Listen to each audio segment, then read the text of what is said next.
Lo dijo en la primera hora. Muy bien, 8:01 en la mañana, gracias por la sintonía. Seguimos aquí en la primera hora por Sonorama. Estamos con nuestras frecuencias en señal abierta, 103.7 FM estéreo en Pichincha y otras provincias en varias frecuencias en varias provincias del país. Estamos en www.sonorama.com.es. Transmitimos digitalmente a través de Facebook, nuestra fanpage de Radio Sonorama, y de YouTube, nuestro canal que se llama Sonorama TV. Recibimos al doctor Yacu Pérez Guartambel, candidato a la presidencia de la República de la Alianza Claro que se puede, integrada por Unidad Popular Lista 2, Partido Socialista Ecuatoriano Lista 17 y Movimiento Democracia Sí Lista 20. Doctor, ¿cómo le va? Bienvenido. Buenos días, qué honor poder dialogar con usted, licenciado Fabricio Vela. Creo que es uno de los periodistas más eruditos, que por eso le digo que usted debe levantarse a las 4 de la mañana para estar ahí pasando revista, para tener información calientita a las 6 de la mañana. Dios le pague, gracias, gracias. ¿Qué le dejó el debate presidencial? ¿Y cómo asume usted las críticas públicas sobre la calidad del debate? Creo que el formato de la estructura del debate no estuvo bien. Yo desde el primer momento dije que en un minuto problemas de tanta seriedad y profundidad que es como la seguridad ciudadana, como la economía, políticas sociales, en un minuto no hay cómo. Físicamente es imposible. Por eso todo quedó de manera superficial, no se pudo profundizar, y ahí está la falla primero del formato del debate. De ahí de lo demás, yo creo que ahí se pudo hacer, tratar de resumir y más que eso, no hay más. Por eso creo que es necesario que en el 2021 nos dieron 3 minutos para debatir sobre algunos problemas que se presentaron. Y en 3 minutos ya hay cómo desarrollar alguna idea, pero en un minuto es imposible. O sea, el problema fue el tiempo. Fue el tiempo para mí. Tal vez también la cantidad de temas, tomando en cuenta lo que se viene, que es un periodo de transición. También podría ser eso, pero yo creo que todo eso se puede manejar. Pero en un minuto es muy difícil profundizar, porque muchos han dicho que se quedaron en las superficialidades, no hubo algo concreto, y claro, no hay cómo. Es que usted para desarrollar siempre hay que comenzar por un antecedente, o si usted quiere la patología, la enfermedad social, y dar una solución. El tema del crimen organizado, de la delincuencia, no se puede decir voy a dar bala, no es suficiente, o dar cifras, no es suficiente. Hay que saber toda la etiología del delito, hay que saber por qué se da esto, cuáles son las causas sociales, económicas, institucionales, y en función a eso, sabiendo y teniendo información de calidad, como dicen los expertos en seguridad. Hay que tener información de calidad, y para tener información de calidad hay que contar con sistemas y subsistemas de inteligencia y contrainteligencia. Entonces, sabiendo eso, uno puede ya no dar palos de ciego, sino ya atacar con certeza, lo que nosotros llamamos, yo tengo una maestría en criminología, y ahí me han enseñado, y eso lo he aplicado en los tribunales de justicia y en academia, el tema de la criminología con evidencia, así como se llama la medicina con evidencia, es decir, con datos, con estadísticas, con todos los patrones de conducta. Sabiendo eso, uno puede dar respuestas certeras. Caso contrario, está ahí medio adivinando, palos de ciego. Y eso es, por ejemplo, el presidente Lasso. ¿Por qué fracasa pese a que ha dictado, usted me corregirá, son 12 o 19 estados de emergencia? Son 19 estados de excepción, de los cuales 13 tienen que ver con el tema seguridad, incluyendo el vigente. El vigente, o sea, 13 estados de excepción por sobre temas, seguridad. Solo seguridad. ¿Y cuál de ellos ha dado resultado? Casi ninguno, porque no tiene una estrategia. Y para tener estrategia debe contar con información de calidad. Y para tener información de calidad debe tener inteligencia. Y esa inteligencia debe estar articulada, no este rato desarticulada, la policía por un lado, además desmantelada, las Fuerzas Armadas por otro lado, el Centro de Inteligencia Estratégica por otro lado. Eso tiene que estar articulado, capaz de tener... me han dicho a mí, expertos, que tenemos una mesa de expertos, que quien está presidiendo el COSEPE debe estar a las 6 de la mañana indicando, así como Fabricio Vela a las 6 de la mañana está indicando al país qué es lo que pasa. Debería estar dándonos alguien del COSEPE la información, qué está pasando en el país, qué pasó esta noche, ¿Qué se debe actuar? Y el COSEPE debe estar no solamente cada 15 días, cada 8 días reuniéndose, debe ser permanente. Eso es lo que me han informado expertos que son ex generales de las Fuerzas Armadas, ex generales de la policía, académicos, porque yo tampoco soy todólogo, me han informado de esa situación, cómo debe darse. El sentido común también sí nos dice, pues, o sea, para que el médico pueda tratarle al enfermo, tiene que saber el diagnóstico. La seguridad es un eje central, es el eje central de su propuesta de campaña, ¿o es el tema de sostenibilidad en el cual usted también se ha empoderado? No, para mí este rato voy a hacer... yo escucho a la población y la población dice que primero es la seguridad. Pero eso no significa que vamos a descuidar de la sostenibilidad, porque recuerde que el mes pasado, julio, fue el mes más caluroso de los 120 últimos años, de los últimos 120 años de la vida en el planeta, de los registros de la Organización Mundial de Meteorología. Entonces no hay que descuidarse eso, y no hay que descuidar el tema económico y social, porque si no hay escuelitas, si no hay salud, si no hay empleo, si no hay artes, oficios, si no hay infraestructura deportiva, simplemente solo con balas no es posible combatir la delincuencia común y el crimen organizado. Si usted llega el 20 de agosto, o si hay segunda vuelta, luego en octubre, y se convierte en presidente de la República, en el tema de seguridad, ¿cuál será, si se puede establecer así, la primera decisión que usted tomaría? La primera decisión sería firmar un decreto capaz de que las Fuerzas Armadas, en una acción combinada, Fuerzas Armadas, Policía Nacional, recuperen el control de las cárceles. ¿De dónde vienen las órdenes para las extorsiones, para las vacunas que se conoce coloquialmente, los sicariatos, los secuestros? Es de las cárceles. Las cárceles ya no son las escuelas del delito, como se decía antiguamente. Hoy se han convertido en auténticas universidades del crimen. Y no es igual delito que crimen. Hay la clasificación que serían contravenciones, delitos y crímenes. O sea, los crímenes ya es cosa mayor. Y eso tiene que controlarse recuperando el control de las cárceles. ¿Usted por qué cree que el presidente Lasso se demoró 2 años, 2 meses y medio para hacer lo que está haciendo en este momento en las cárceles? Desde hace 2 semanas el ingreso de militares, este último fin de semana un operativo a través del cual trasladaron a Elías Fito a otra cárcel. ¿Por qué se demoraron tanto? Mire, y hay una... ¿Usted cómo le entiende? Y hay una reflexión, no. O sea, si ha habido cómo recuperar el control del... Esa es la pregunta que yo me hago, por eso o sea, si ha habido cómo. O sea, lo que nosotros decíamos desde hace rato, si ha habido cómo. Creo que se demora por varios factores. Uno no ha estado cerca con el señor presidente Lasso, pero uno... Hay una pereza de pensar, una bulia. Segundo, él no se cree todavía ser presidente de la República, él cree que sigue siendo administrador de un banco. Tercero, creo que no tiene buenos asesores, o si tiene buenos asesores, no les hace caso. Creo que Paco Moncayo, el general Paco Moncayo, es una persona con mucha estrategia, que conoce el tema, que ha escrito libros. Fue allá y salió decepcionado, porque no le hacen caso. Porque ¿de qué sirve sugerir, recomendar, demostrar técnicamente cómo hay que actuar? Pero no le hace caso. Y lo más grave es que probablemente algunos de la gente que está a su alrededor también podrían, no digo que eso es así, pero podrían estar vinculados a algunas mafias. Se ha hablado mucho, ¿no?, de la mafia albanesa. Yo no puedo este rato afirmar, pero se ha hablado mucho. Entonces, por ahí se dice, ¿quién tiene rabo de paja? No se acerque a la candela. Pero menos mal que esta última acción que lo tomó, que sí está ayer puso en jaque y otra vez en Daule, en La Roca, pero al menos tomó una acción. Y eso tiene que hacerse con absoluta firmeza. No puede estar ahí con baños tibios, no puede estar, tiene que actuar con firmeza. Esa es la labor, porque aquí no se puede estar quedándose de neutrales entre las víctimas y los victimarios. Hay que estar con las víctimas. Que los derechos humanos, sí, los derechos humanos, pero los derechos humanos primero son de las víctimas. Primero son de las... No puede ser posible que cerca de 40,000 personas nos pongan contra las cuerdas a 18 millones de ecuatorianos. ¿Usted apuntaría o avalaría una suerte de, y lo pongo entre comillas, buquelización del manejo carcelario?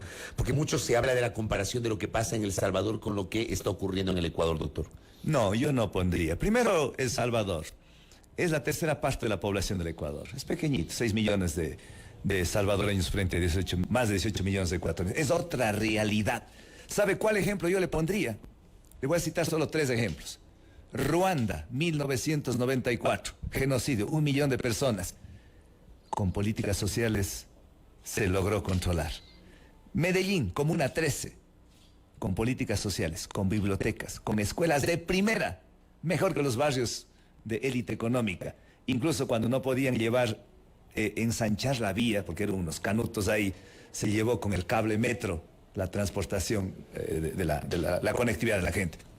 Uruguay, 1990, estuvo sumido en la delincuencia, pero profesionalizando a la policía, políticas de inclusión social, educación, trabajo, emprendimientos, salió de esa crisis de criminalidad. O sea, ¿sí hay cómo? ¿Alcanzará 1 año y medio? No, que es el periodo del gobierno que se avecina. El año y medio va a alcanzar para disminuir las muertes violentas, la criminalidad, la delincuencia. Erradicar sería un demagogo. Eso es imposible. El narcotráfico que pasa en Colombia, 50 años de desangre que pasa en la hermana República de Colombia. Además, este tema es un tema estructural, por eso decía que 1 minuto es imposible. Hoy hemos hablado muy brevemente del tema de cómo sería la recuperación de las cárceles, en fin, pero hay que hacer un conjunto de reformas legales desde la Constitución, la reforma al COIP, la reforma al COTAD, la reforma a la Ley Orgánica de Extinción de Dominio. Pero además algo que es fundamental, el tema de las drogas, del tráfico de drogas, tráfico de armas, tráfico de personas, el narcotráfico en general, es un problema global y hay que dar soluciones globales. No puede ser posible que se quede mirando como que no pasa nada Estados Unidos, Europa y Brasil, que son los principales consumidores de la droga. Ellos tienen que actuar, no solamente que es pedir ayuda, tiene que haber cooperación internacional, y la cooperación internacional se hace con varios organismos especializados. Ahí tiene usted a ONUDOC, que es la entidad líder de Naciones Unidas que lucha contra el crimen transnacional organizado. Ahí tiene usted a DOT, que es el líder de la Organización de Estados Americanos que lucha contra la droga y el crimen. Ahí tiene usted a Pacto, que es el programa de asistencia contra el crimen organizado transnacional, esto es parte de la Unión Europea. Ahí tiene usted la Interpol. Y tiene que haber un acuerdo con los gobiernos de Colombia y Perú. Eso le va a decir, usted habla de organismos, no habla de gobiernos, pero menciona Colombia y Perú. Los dos. ¿Qué pasa con otros países? Estados Unidos, ¿usted tendrá un acuerdo con Estados Unidos en este rubro? Tiene que llegar a un acuerdo porque Estados Unidos es el primer consumidor de la droga junto a Europa. Tiene que haber, o sea, yo me refiero a organismos internacionales que son organismos técnicos que son fundamentales en esta lucha, pero también acuerdos bilaterales y acuerdos con otros gobiernos. O sea, tiene que haber un acuerdo con Perú, con Colombia, que son los principales productores de la cocaína, y tiene que haber un acuerdo con los otros países de la región, con Brasil tiene que haber, con México tiene que haber. O sea, si es necesario impulsar, y es más, yo soy partidario de impulsar la creación del Tribunal Penal Latinoamericano o de la Corte Penal Latinoamericana. ¿Para qué? Para, primero, estandarizar los delitos. Porque en unos países uno, en otros. Deberíamos buscar... Los delitos comunes que tenemos en la región. No los delitos comunes. Delitos comunes, pero sobre todo los crímenes. Me refiero a los similares, los casos similares. Sobre todo en delitos transnacionales, ¿no? O sea, tráfico de drogas. Exactamente. Genocidios, ecocidios. Hay que buscar eso. Sería un símil de la Corte Penal Internacional, sí, pero para la región. Claro, más o menos como lo es. Hay un sistema universal de derechos humanos que lo maneja las Naciones Unidas. Y hay un sistema americano de derechos humanos que está en Estados Unidos, que es la CIDH, la Corte Interamericana de Derechos Humanos. Más o menos así. ¿Por qué no confiar en la Corte Penal Internacional?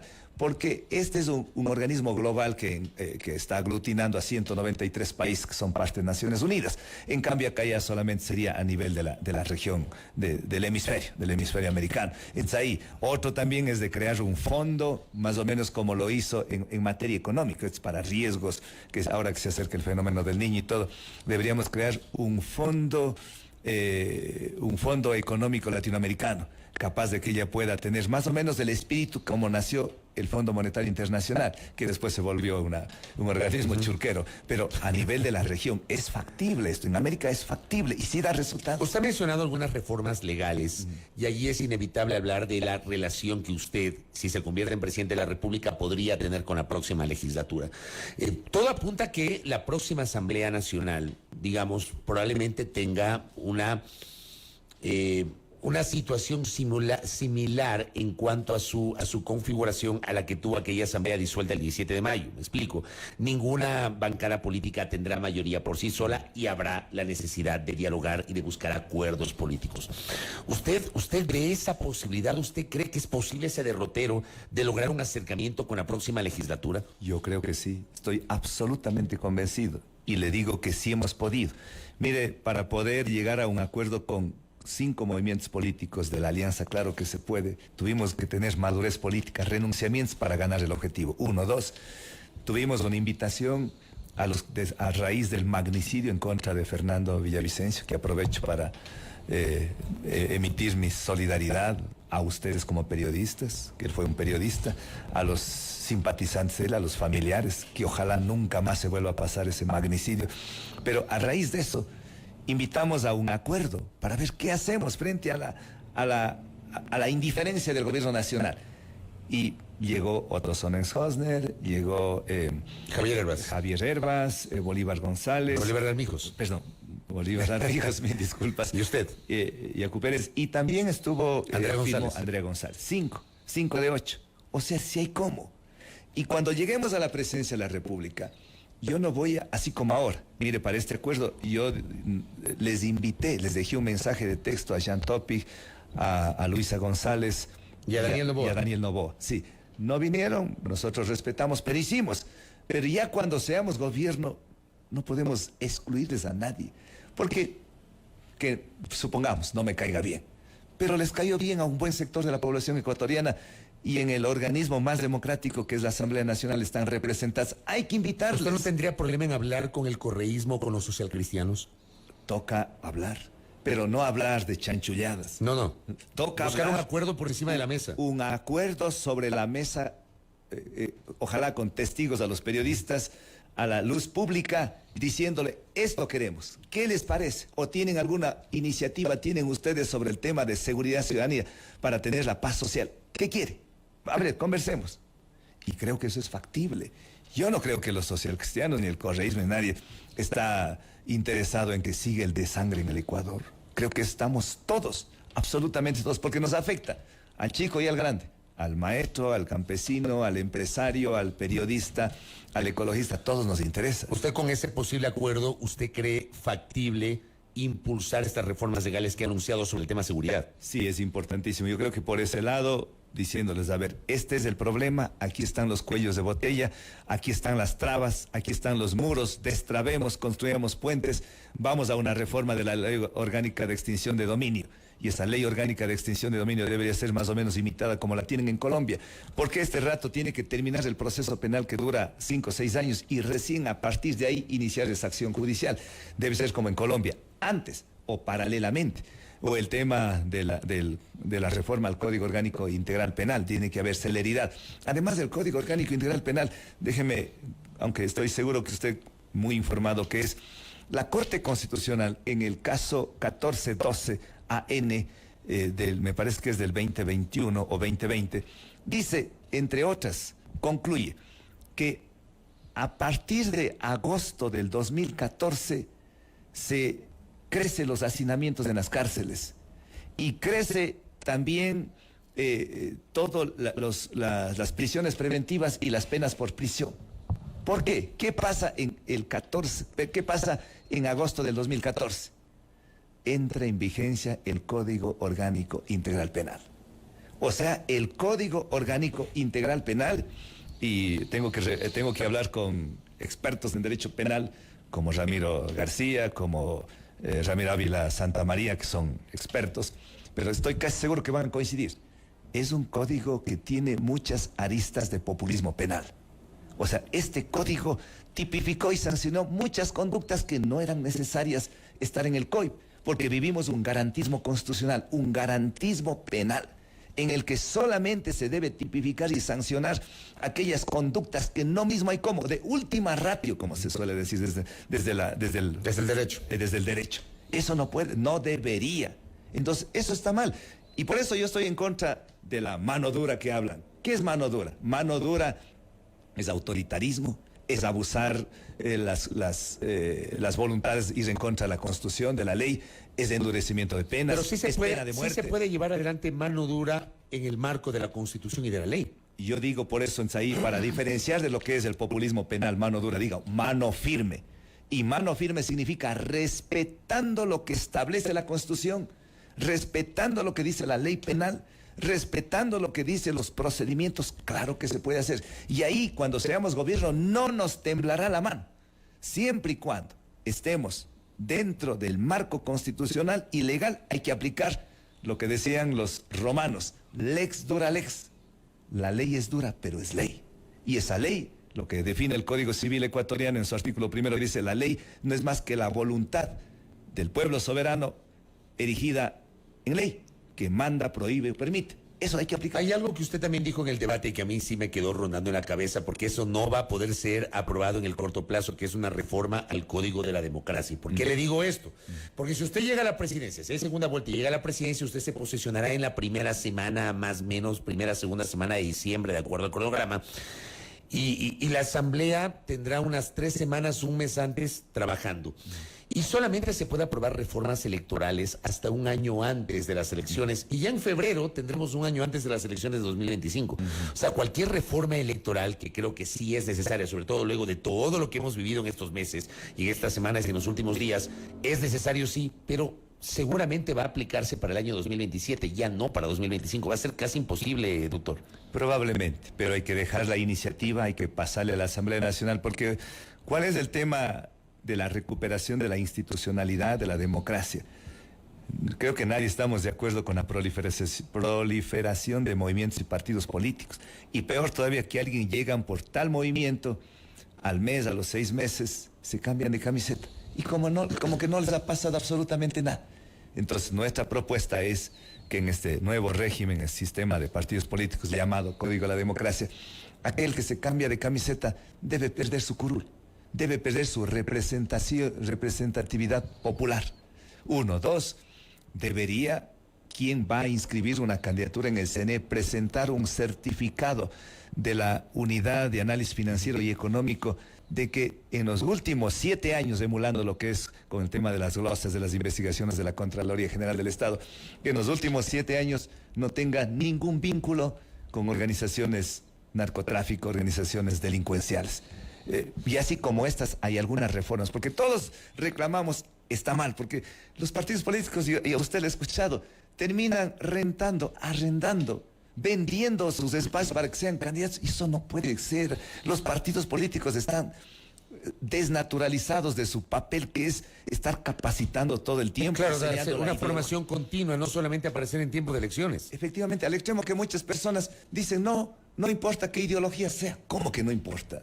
La ideología es el norte de una persona. Depende la ideología para saber por dónde va a actuar, hacia dónde va a actuar, hacia dónde va a beneficiar. Va a ir por la derecha, va a ir por la izquierda, va a ir por el centro. O sea, ¿cómo que la ideología? Usted encarna a la izquierda, usted se representa, se reconoce como un hombre de izquierda o de centro izquierda, doctor. Yo me reconozco y me identifico toda mi vida como la izquierda, pero no la izquierda sectaria, dogmática, extremista, sino la izquierda que reivindica.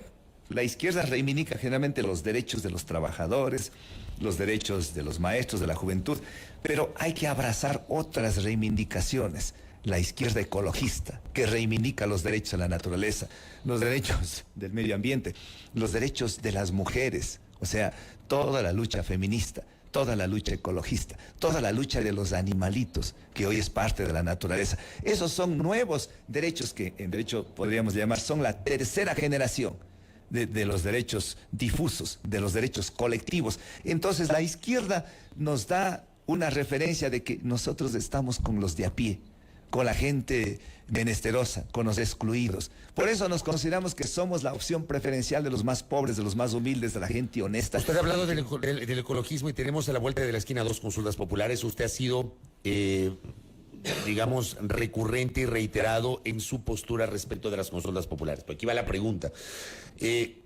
Si usted llega a ser presidente y llega a ganar el sí, por ejemplo, en la consulta popular del Yasuní, se advierte que Ecuador va a tener problemas fiscales. ¿Usted lo ve así o no? Mire, por defender el agua he sido 4 veces encarcelado en el gobierno del expresidente Correa. Por defender el agua he tenido que someter varios procesos, incluso ahora he estado defendiendo, patrocinando causas en varias provincias del país. Y esa es mi identidad. Y en el 2013 que comenzó la lucha en defensa del Yasuní, con los jóvenes Yasunidos y Acción Ecológica y otros sectores, que hoy a los 10 años se va a reivindicar esa lucha. Y yo estoy absolutamente seguro que va a ganar el sí por el Chocó andino para que Quito siga teniendo oxígeno, poder respirar nuestros hijos. Y va a ganar el sí en la consulta del Yasuní. Y vamos a dar un mensaje a América Latina y al mundo que en el Ecuador tiene autoridad moral para hablar de ecología, para hablar de la vida, para hablar del futuro, para hablar de los jóvenes y de los niños, y que somos el primer país que estamos en serio tomando al toro por los cuernos en materia de lucha contra el calentamiento global, contra la crisis global. A la pregunta suya, se dice que vamos a dejar de percibir 1.200 millones. ¿Esa cifra es real o no? Esa es absolutamente falsa. ¿Cuánto es lo que se va a dejar de percibir por la no explotación de los campos ITT? Lo que dijo el gobierno oficialmente en la Corte Constitucional previa al dictamen. 400 y pico millones. No, 148 millones. 148 millones de dólares es el equivalente del 0,5% del presupuesto general del Estado. Es nada. ¿Cómo vamos a compensar?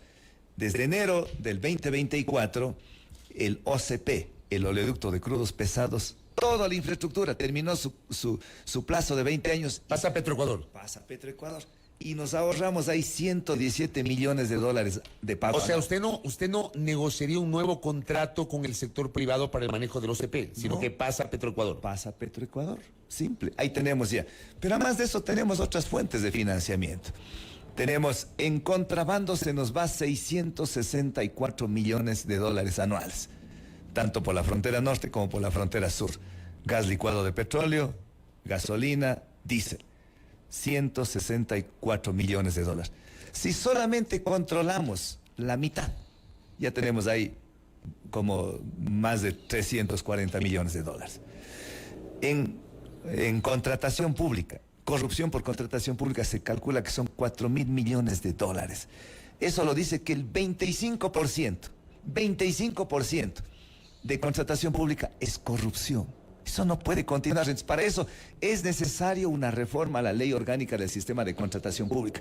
Es necesario poner gente honesta.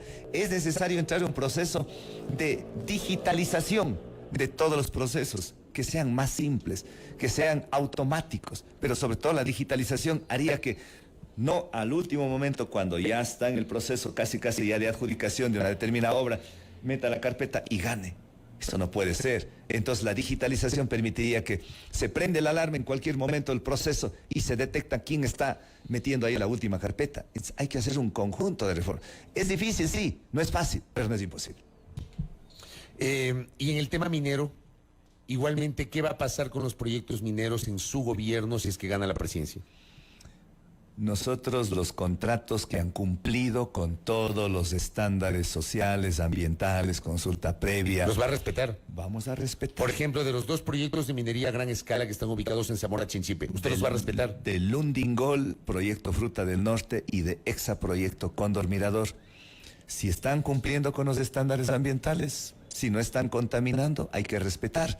Lo que sí hay que pedir es que Contraloría General del Estado haga las auditorías, y fruto de esas auditorías, si pasa el año, pasa. Pues yo no puedo ser el autoritario y decir que hay que romper esos contratos. No, yo soy un constitucionalista, soy un demócrata, soy abogado y sé lo que representa la seguridad jurídica. Si queremos atraer la inversión extranjera, seguridad jurídica.